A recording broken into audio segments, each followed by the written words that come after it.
Hello friends, இன்றைக்கி beans carrot வச்சு பொரியல் தாங்க பார்க்க போகிறோம். வாங்க. அதுக்கு ஃப்ரெஷ்ஷாக ரிங் பீன்ஸு 2 கேரட் எடுத்து வாஷ் பண்ணி கட் பண்ணிக்கிட்டேங்க. அதை கட் பண்ணதை ஒரு குக்கரில் ஆட் பண்ணுறேன். இதுக்கு ஒரு 1/2 டீஸ்பூன் அளவுக்கு சால்ட் ஆட் பண்ணுறேங்க. ஒரு 1/4 கப் அளவுக்கு வாட்ரு. இது ஒரு 5 நிமிஷம் நல்லா குக் ஆகிடுங்க. இதுக்கு ஒரு மசாலா ரெடி பண்ணிக்குவோம். ஒரு 1/2 கப்பு அளவுக்கு கோகோனட் எடுத்திருக்கேன். ஒரு 1/4 கப் அளவுக்கு வேர்க்கடலை எடுத்திருக்கேன். ஒரு ரெட் சில்லி, நம்மளுக்கு காரம் எப்படியோ அது போல் ஆட் பண்ணிக்கலாங்க. இதை பல்ஸ் மூடில் எடுத்துக்கிட்டு இது போல் இருக்கணுங்க, திரியாக.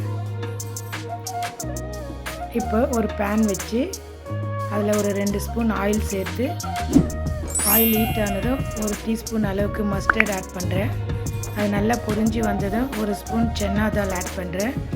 கொஞ்சமாக கட் பண்ண ஆனியனு, கறி லீவ்ஸ், ஒரு ரெட் சில்லி அதை சேர்த்து நல்லா மிக்ஸ் பண்ணுறேங்க. நல்லா ஃப்ரை ஆகட்டும் ஆனியனு. இப்போ நம்ம மசாலாவை ஆட் பண்ணுறோம். அதுவும் கொஞ்சம் நல்லா எண்ணெயில் கொஞ்சம் டீப்பாக ஃப்ரை ஆகட்டும். இப்போ நம்ம பாயில் பண்ணி வச்சுருக்கிற பீன்ஸ் கேரட்டை அதில் மிக்ஸ் பண்ணுறேங்க. இதை நல்லா ஒரு சேர கலந்து விட்டு எடுத்தோம்னா நல்ல டேஸ்டியாக பீன்ஸ் கேரட் பொரியல் ரெடிங்க. கொஞ்சமாக கட் பண்ணி வச்சுருக்கிற கோரியண்டர் லீவ்ஸ் சேர்த்து சுட சுட பரிமாறுங்க.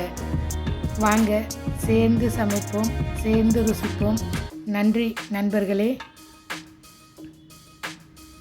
ரஞ்சனி அஞ்சரை பெட்டி சேனலை லைக் பண்ணுங்கள், ஷேர் பண்ணுங்கள், கமெண்ட் பண்ணுங்கள், சப்ஸ்கிரைப் பண்ண மறந்துடாதீங்க ஃப்ரெண்ட்ஸ். பாய்.